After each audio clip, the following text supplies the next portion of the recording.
겨울에 오늘이 가장 추운 날이라고 하는데요.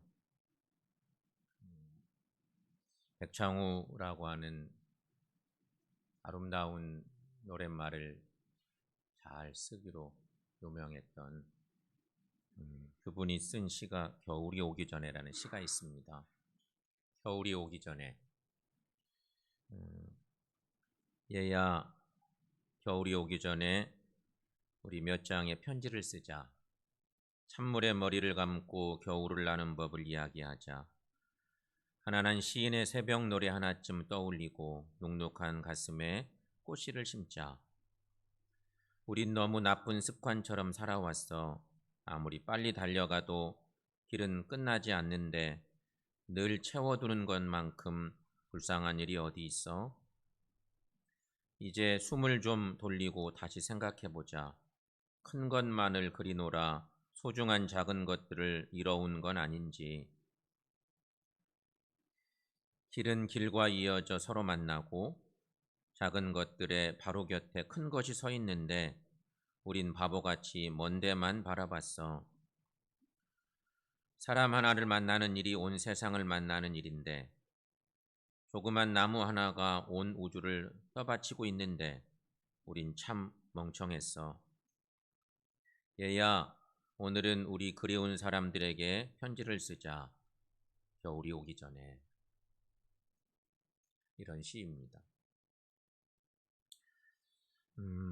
이 시를 생각하면서 오늘 본문의 바울의 심정도 생각해 봅니다. 이 시를 쓴 백창우 시인의 이 시를 생각해 보면서 동시에 오늘 본문의 바울도 생각해 봅니다. 바울 사도도 아마 이런 심정으로 편지를 써 보냈을 것입니다. 문제가 많은 고린도 교회였기 때문에 바울이 너무너무 사랑하는 고린도 교회인데 그가 떠나고 난 뒤 교회가 문제가 많이 생겼어요. 그래서 그 문제 많은 고린도 교회였기에 마음속에 늘 안타까움이 많았습니다. 그들에게 바울은 온 마음을 담아서 편지를 써보냅니다. 바울은 사도로 부름받은 후 언제나 그 마음 중심 속에 있는 정신이 하나 있었습니다. 바울의 믿음의 정신, 그것은 마지막을 산다고 하는 정신이었습니다. 마지막을 산다고 하는 마음으로 늘 생활하는 것입니다. 영광스럽게 섬겨왔지만 사역이 반드시 아름답게만 진행된 것도 아니었습니다. 바울도 그랬습니다. 오늘 고린도에 보낸 편지에도 그런 정경들이 많이 펼쳐져 갑니다. 고린도 전서의 말씀은 더더욱 그런 말씀들로 채워져 있습니다. 예수님이 오시고 서기 55년경 에베소에서 쓴 편지가 고린도 전서입니다. 바울이 사역하던 교회가 더 애정어린 교회가 고린도 교회와 에베소 교회인데 2차 전도행 때 세워진 고린도 교회, 3차 전도행 때 세워진 에베소 교회. 근데 그 에베소 교회에서 고린도 교회에 문제가 생긴 고린도 교회에 편지를 씁니다. 고린도 전서라는 편지를 쓰는데 문제 많은 고린도 교회를 깨우고 바로 세우기 위한 하나님의 마음과 바울의 시린 가슴이 서려 있는 말씀. 이게 고린도 전서. 특별히 그 편지가 쭉 이어져 가다가 거의 막바지에 오면 우리가 잘 아는 부활장, 오늘 부활장으로 알려진 오늘 말씀 15장에서 바울이 강하게 외치는 메시지가 있습니다. 마지막 날을 살아온 것 같은 그런 삶을 살던 바울이 사랑하는 고린도 교회를 향해서 문제가 생겨버린 고린도 교회를 향해서 바울이 시린 가슴으로 하나님의 마음으로 편지를 쓰는데 그 편지 끝부분에서 그가 전한 강한 메시지, 모든 것은 지나가고 모든 것은 썩는다. 이런 문구로 압축해 볼 수 있습니다.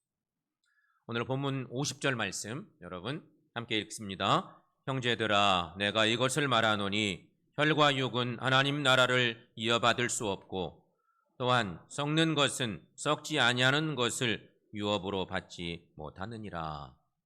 아멘. 여러분, 이것이 무슨 말씀일까요? 이게 무슨 뜻일까? 썩을 것이 있고 영원한 것이 있다는 말씀입니다. 남을 것이 있고 지나가는 것이 있다는 말씀입니다. 인생의 마지막에는 우리가 이 땅에서 잡으려고 했던 모든 것을 다 두고 가야 한다는 말씀이기도 합니다. 그러므로 썩을 것에 너무 마음 두지 말고 너무 사로잡혀 살지도 말라는 말씀입니다. 그것이 전부인 것처럼 생각하면서 살지 말아야 한다는 말씀입니다. 그것은 결국 마지막을 사는 지혜를 알려주는 그런 내용인 것입니다. 결국은 모든 것이 귀하고 소중하지만 더 귀하고 소중한 것이 오면 그것을 내려놓게 될 것임을 알려주는 그런 메시지인 것입니다. 휘튼 대학을 수석으로 졸업했던 짐 엘리엇이라고 하는 청년이 있었습니다. 그는 복음 전파의 불쏘시개가 되겠다고 선교사를 지망합니다. 젊은 날 그 귀한 석학이었던 이 귀한 젊은이가 복음 전파의 불쏘시개가 되겠다고 선교사로 자원을 했습니다. 하지만 짐 엘리엇 선교사는 남미 에콰도르 숲속에서 선교사로 파송받은 지 얼마 안 되어서 젊은 날에 선교를 합니다. 이게 도대체 이런 일이 생기면 얼마나 안타까워. 가서 좀 오랫동안 사역을 하면 좋겠는데 그렇게 열정을 품고 선교사로 나섰는데 가자마자 얼마 안 돼서 그냥 순교합니다. 허망하게 죽은 꼴이 됐습니다. 그런데 그는 일기장에서 이렇게 씁니다. 영원한 것을 얻기 위하여 영원하지 않은 것을 버리는 자는 결코 어리석은 자가 아니다. 이 젊은 선교사의 자기 고백 같은 그 고백입니다. 바울을 생각해 봅시다. 바울은 옛 이름은 사울입니다. 바울이 사울이었을 때 젊은 날에 바울은 자기 인생을 걸어도 좋겠다는 생각을 한 것을 잡고 달립니다. 자기 인생을 자기 삶을 걸어도 좋겠다 생각한 것이 뭐였냐면 초대 그리스도인들을 잡아 죽이는 일이었습니다. 그것이 신앙적으로 최고 명예스러운 일로 생각했습니다. 초대 교인들 박해하는 일의 1등 공신이었습니다. 사실은 그것에 목숨을 걸은 젊은 청년 사울이었습니다. 그러다가 영원히 붙잡고 달릴 새로운 것을 다메섹 도상에서 체험합니다. 부활하신 예수님을 만나는 일이었습니다. 다메섹으로 가서 초대 교인들 그리스도인들을 잡아오려고 하는 그 목표를 가지고 가다가 결국은 꼬꾸라졌고 강한 빛 속에서 주님을 만난 거죠. 예수님을 만난 후 바울의 인생은 완전히 달라집니다. 이후에 바울은 일생을 한결같이 달려갑니다. 젊은 날에 달렸던 그 다름질과는 전혀 다른 주님을 바라보고 한결같은 다름질을 합니다. 그것을 오늘 본문에서 그는 이렇게 압축 요약합니다. 썩을 것과 썩지 않을 것, 이렇게 소개합니다. 아마도 고린도 교회 교인들이 바울 만났을 때는 훈련 잘 받아서 괜찮았는데 금세 병들어요. 고린도 교인. 그래서 신앙적인 갈피를 잡지 못해. 편지 쓸 때 바울이 정확한 그런 메시지를 전하는 거예요. 썩을 것과 썩지 않을 것. 썩을 것이란 내려놓아야 할 것. 영원히 붙잡을 수 없는 것. 이런 것에 대명사격인 표현. 썩지 않을 것은 뭘까요? 썩지 않을 것, 이것은 영원히 붙잡아야 할 것, 결코 내려놓을 수 없는 것이 있음을 강조하는 그런 말씀. 자, 오늘 말씀을 다시 한번 보겠습니다. 50절 말씀 다시 한번 읽습니다. 형제들아, 내가 이것을 말하노니 혈과 육은 하나님 나라를 이어받을 수 없고 또한 썩는 것은 썩지 아니할 것을 유업으로 받지 못하느니라. 아멘. 이어서 53절 말씀도 함께 읽습니다. 이 썩을 것이 반드시 썩지 아니할 것을 입겠고 이 죽을 것이 죽지 아니함을 입으리로다. 아멘. 썩을 것과 썩지 않을 것 비슷하게 보이죠? 약간 말장난 같은 느낌이 드나? 문구적으로는 그런 느낌이 있습니다. 썩을 것과 썩지 않을 것 매우 비슷하게 보이는데 차이가 당장 나지 않죠. 그러나 그 결과는 시간이 흐르면 흐를수록 그 결과는 180도 달라져요. 주님이 다시 오시는 날, 아니 우리가 주님 앞에 서는 그날, 그것은 분명하게 드러날 것입니다.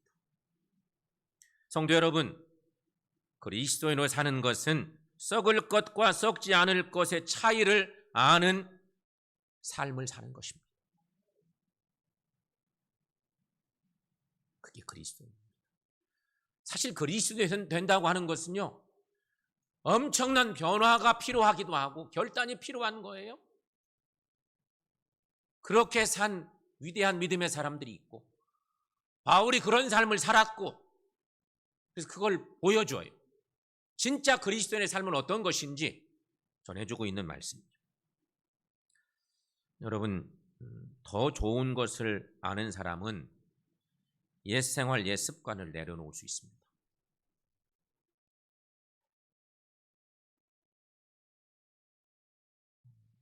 아이들도 요즘 이제 성탄절이 돌아오잖아요.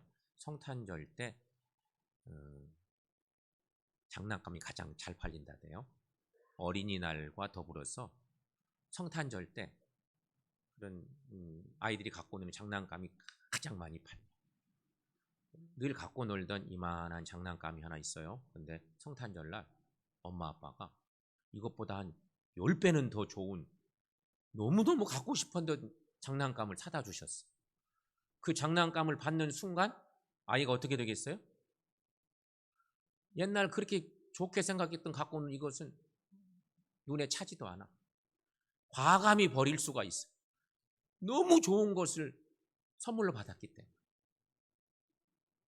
아이들만 그럴까요? 우리도 마찬가지. 우리가 쓰고 있는 여러 가지 물품들, 옷가지 이런 것들 다 마찬가지. 어른들 다 거의 똑같아요. 찬송가 가사에 이런 가사가 있어요. 구주를 생각만 해도 내 마음이 좋거든. 주 얼굴 배울 때야 얼마나 좋으랴. 이런 찬양의 가사가 있습니다. 그 감격을 알아야 오늘의 삶에서 승리할 수 있는 것입니다. 그 감격을 잊지 않도록 우리는 매 주일 하나님을 예배하고 온갖 형태의 예배를 하나님께서 허락해 주신 것입니다. 그러므로 예배는 주님을 만나 누리게 될 그 감격과 기쁨을 이 땅에서 미리 맛보는 사건인 것입니다. 미리 맛봄, 이것은 결국 기독교 예배의 핵심이기도 한 것입니다. 이것을 놓치면 모든 것을 놓치는 것입니다. 에모리 대학의 단 셀리어즈 교수는 거룩한 예배라는 책에서 예배를 이렇게 정의했습니다. 예배가 뭔가? 예배를 하나님의 영광, 하나님 나라의 영광을 여기에서 미리 맛보는 행동이라. 이렇게 정의해 주었습니다. 오늘 말씀은 분명 부활에 대해서 말하면서 재림을 말합니다. 생명의 시작을 말하면서 생명의 끝을 말하고 있습니다. 예수님의 탄생을 기다리는 대림절의 메시지도 예수님의 초림을 선포하면서 동시에 주님의 재림을 선포합니다. 시작을 말하면서 마지막을 선포합니다. 여러분, 기독교 예배는 그런 점에서 종말론적 특성을 가지고 있는 것입니다.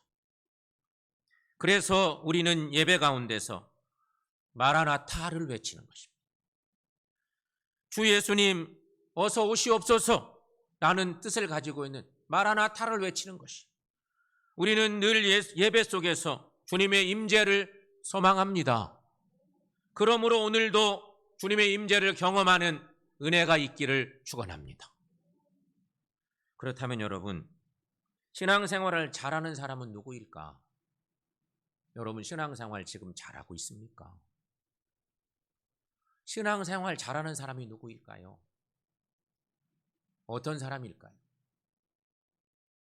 바울이 전해준 오늘 본문의 메시지를 들으면서 신앙적으로 많이 병들어 있어서 갈피를 못 잡는 고린도 교회를 향해서 편지하는 이 편지를 우리가 읽으면서 정말 신앙생활을 잘하고 있는 사람은 누구일까? 그런 사람은요, 마지막이 있고 영원한 삶이 있음을 알고 사는 사람입니다. 이것을 아는 사람은 오늘 우리에게 주어진 시간의 소중함도 압니다. 주어진 모든 시간이 축복이요 은혜임을 아는 사람인 것입니다. 사랑하는 성도 여러분, 우리 모두에게도 이런 은혜가 있기를 축원합니다. 이런 사실을 알려주는 말씀이 뭔가? 그것을 아는 사람은 어떻게 살아야 할까? 오늘 본문의 마지막 58절은 우리들에게 이렇게 신앙적인 삶을 안내해주고 있는 말씀이죠. 여러분 함께 읽습니다. 그러므로 내 사랑하는 형제들아, 견실하며 흔들리지 말고 항상 주의 일에 더욱 힘쓰는 자들이 되라. 이는 너희의 수고가 주 안에 헛되지 않은 줄 알미라. 아멘.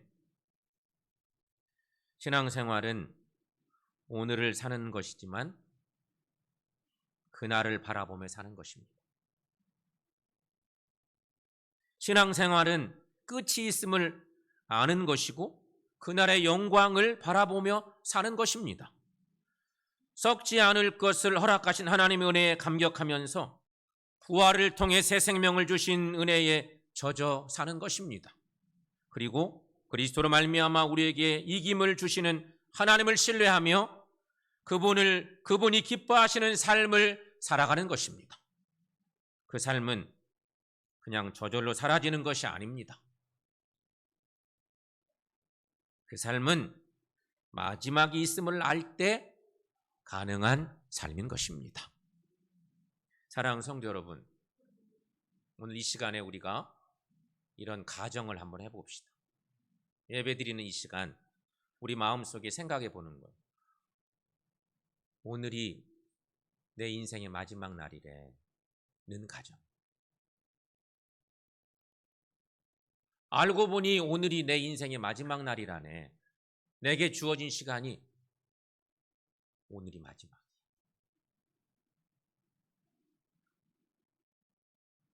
그런 생각을 해보세요. 오늘이 마지막 날. 그렇다면 옆에 함께 예배드리는 성도들도 오늘이 마지막 날이야. 내 인생의 마지막 날이야. 동시에 이렇게 드리고 있는 이 예배도, 하나님께 드리고 있는 예배도 마지막 예배예요. 오늘 예배당에 들어오는 시간에 오늘이 내 인생의 마지막 날이라네. 오늘 보는 성도님들, 오늘 보면 이제 다시는 볼 수가 없다네. 오늘 드리는 예배도 내 평생의 삶의 마지막 예배래. 그럼 예배를 어떻게 드릴까요? 그냥 예배를 드리는 동 마는 동 할 수 있을까요? 얼마나 예배를 간절히 드릴까요? 오늘이 마지막 예배래. 그러면 정말 간절하게 막 그동안 있던 죄 없던 죄 막 다 회개하면서 얼마나 간절하게 예배를 드릴까요? 딴전 피울 겨를이 없어요. 마음을 다해서 아마 예배를 드리겠죠. 그런데 여러분, 여기 한 가지 기억할 것이 있습니다. 하지만 우리는 언제 주님이 다시 오실런지 알 수가 없어요. 우리의 한계는 그런 것이에요. 따라서 오늘 내게 주어진 시간에 내가 할 일을 최선을 다하며 사는 것이에요. 주님이 언제 오실지 모르니까 그건 내가 알 수가 없어. 그런 능력이 없어서. 그러니 오늘 주어진 시간을 소중히 여기고 내게 주어진 일을 감사하면서 최선을 다해 사는 삶을 사는 것이에요. 여러분, 이것이 바로 견실하며 흔들리지 않는 자세인 거예요. 오늘 본문 58절의 말씀에 있었던 그 내용. 견실하며 흔들리지 않는 자세. 성도 여러분, 섬길 수 있을 때 최선을 다해 섬기는 은혜의 삶을 사시기를 축원합니다. 우리가 살면서 잊어버리기 쉬운 것이 하나 있습니다. 누구나가 다 그렇습니다. 잊어버리기 쉬운 거 한 가지. 마지막이 있다는 사실이죠. 그것을 가장 절실하게 깨닫는 때는 언제냐? 부모님들이 돌아가실 때. 그때 우리가 확 느낍니다. 근데 이내 잊어버립니다. 부모님들이 돌아가실 때는요, 그냥 뼈에 사무칠 정도로 느끼다가 잊어버려요. 함께 신앙생활하던 성도님들 중에 천국으로 하나님의 부름받아 천국 가는 그런 모습을 보지만 나에게는 마지막이 없을 것 같아. 여러분 그러지 않아요? 대부분 그래요. 정말 사랑하는 성도들이 천국 가는 것을 보면서도 나하고는 상관없을 것 같아. 나는 영원히 살 것만 같아. 그러니까 마지막이 있다는 사실을 우리는 다 잊어버리고 살아요. 그런데 여러분, 지금은 한 해가 끝나가는 때가 됐습니다. 이때가 되면 한 번쯤 우리들도 내 인생의 마지막을 생각해 볼 필요가 있습니다. 아직은 아니라 손사래를 치고 싶지만 언젠가 누구에게나 그 순간이 한 번은 오게 되어 있습니다. 만약 지금이 내 인생의 마지막 시간이라면 무엇을 하며 살겠느냐 하는 것이. 바울의 이야기를 좀 또 드려볼게요. 고린도 전서의 편지를 쓸 때는 에베소에서 편지를 썼습니다. 그가 3년간 사역했던 에베소 교회에서 편지를 써 보낸 거였습니다.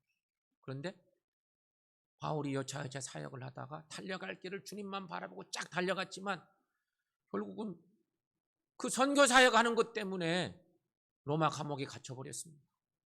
죽음을 앞에 놓고 있습니다. 아니, 복음을 위해서 평생 달려왔는데 인생이 그렇게 마감을 하게 됐네요. 바울은 로마 감옥에서 인생의 마지막을 보내고 있었습니다. 이때 바울은 영적 아들 삼은 디모데에게 보내는 편지에서 이렇게 외칩니다. 디모데 후서 4장 말씀에 9절부터 이어지는 그 몇 구절의 말씀인데요. 여러분 거기 한번 읽어보겠습니다. 너는 어서 속히 내게로 오라. 데마는 이 세상을 사랑하여 나를 버리고 데살로니가로 갔고, 그레스게는 갈라디아로, 디도는 달마디아로 갔고, 누가만 나와 함께 있느니라. 내가 올 때에 마가를 데리고 오라. 그가 나의 일에 유익하니라. 너는 겨울 전에 어서 오라. 사도 바울은 지금 인생의 마지막을 보내고 있었습니다. 그렇게도 열정적으로 복음을 전하며 지금의 터키 땅과 그리스 땅, 이탈리아 지역을 누비며 교회를 세우고 사람들을 주님께로 인도하고 천국 복음을 전하고 평생 주님만 바라보고 힘껏 달려온 그였습니다. 그러나 그의 노년에는 그렇게 많던 동역자들도 다 떠나가고 이래저래 사정이 있어서 다 떠나가고 사랑하는 의사 누가 외에 남은 사람이 없다는 것입니다. 바울의 생각에 이번 겨울이 이 땅에서 마지막 시간인 걸로 느끼는 것입니다. 이 땅에서 보내는 마지막 겨울이 될 것 같아요. 그래서 영적 아들인 디모데를 한번 보고 싶은데 겨울이 와 얼어붙게 되면 올 수 없으니 겨울 전에 어서 와라. 편지 보내는 거예요. 여러분, 바울이 영적으로 승리한 비결이 여기 있습니다. 바울은 일생 주님 만난 후 흔들림 없이 주님만 바라보고 달려갔는데 썩을 것과 썩지 않을 것을 잘 구별할 줄 알았습니다. 마지막 때를 정확히 알고 살았던 하나님의 사람이었습니다. 사람의 얼굴을 보는 것도 중요하지만 디모데에게 이 중요한 진리를 알려주고 싶어서 성경에 그 사실을 기록하고 있는 거죠. 그러면서 어서 오라고 편지하고 있는 것이죠. 그런데 바울은 아까 읽었던 그 말씀 바로 앞구절에 우리가 잘 아는 이런 말씀의 고백을 합니다. 디모데후서의 말씀, 우리 이 말씀은 너무 잘 알잖아요. 디모데후서 말씀 중에 4장 7절 8절 말씀 내용이 있는데 여러분, 자, 그 말씀 함께 읽습니다. 나는 선한 싸움을 싸우고 나의 달려갈 길을 마치고 믿음을 지켰으니 이제 오르는 나를 위하여 의의 면류관이 예비되었으므로 주 곧 의로우신 재판장이 그날에 내게 주실 것이며 내게만 아니라 주의 나타나심을 사모하는 모든 자에게도니라. 아멘. 이 유명한 말씀이 이런 이야기 속에, 이 상황 속에서 주어진 말씀이기도 했습니다. 사랑하는 성도 여러분, 바울의 고백이 우리 모두의 고백이 될 수 있기를 축원합니다. 우리들도 인생을 마치고 난 다음에 이 고백을 할 수 있으려면 바울처럼 살아야 됩니다. 썩을 것과 썩지 않을 것이 분명히 있는 것을 알고 주님이 예비하신 마지막 때가 있는 것을 분명히 알고 사는 것이 필요하죠. 그러기 위해서는 오늘을 더 달려야 할 시간으로 보고 더 섬겨야 할 시간으로 고백하며 사는 것입니다. 내게 주어진 시간을 소중히 여기고 최선을 다해서 주의 일을 하는 것입니다. 주님을 섬기는 것입니다. 하나님을 예배하는 일입니다. 내일 또 있겠지. 다음에 또 기회 있지. 사실은 그것은 어리석은 일인 것입니다. 성도 여러분, 지금은 주님의 다시 오심을 기다리는 대림절의 마지막 주일입니다. 주님의 오심을 기다리던 대림절도 꽉 채워진 넷째 주입니다. 저기 촛불도 그렇게 탁 켜져 있죠? 오늘 우리가 꼭 기억할 것이 있습니다. 정말 하나님의 사랑받는 하나님의 자녀라면, 깨어있는 성도라면, 건강한 신앙이라면 기억할 것이 있습니다. 그것은 바로 나의 삶에는 마지막이 있고 나의 삶은 영원한 삶이 있습니다 하는 것을 기억하는 것입니다. 건강한 신앙인의 믿음의 고백 속에는 이것이 있습니다. 바울은 그것을 봤습니다. 그것을 고백하고 있는 것입니다.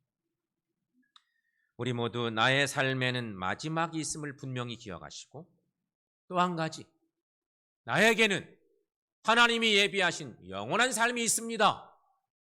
이것을 고백하고 기억하고 주님 높이는 삶을 사시기를 축원합니다. 바울은 그랬습니다.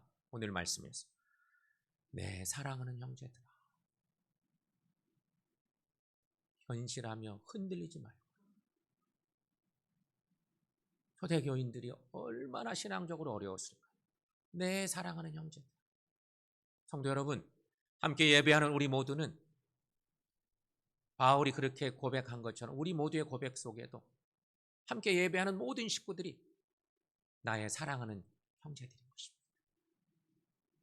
그 모든 믿음의 식구들에게 본이 되는 삶을 살고 무엇보다 우리 모두가 고백하기를 영원한 것을 사모하고 하지만 마지막 때가 분명인 것을 기억하고 기회 있을 때마다 하나님을 예배하고 주님 높이고 주님을 온전히 기다리며 건강한 믿음 생활하고 주님 높이는 저 여러분들 모두가 다 되시기를 축원합니다.